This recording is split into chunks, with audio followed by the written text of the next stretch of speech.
umaga na may kalong ka ng iyong amang tuwang-tuwa sa'yo.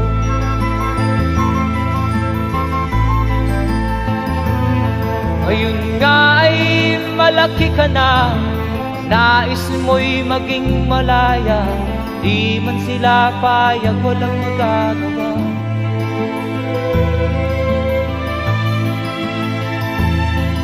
Ikaw nga ay biglang nagbago, naging matigas ang iyong ulo, at ang payo nila'y sinuway mo. Di mo man lang inisip na ang kanilang ginagawa'y para sa'yo.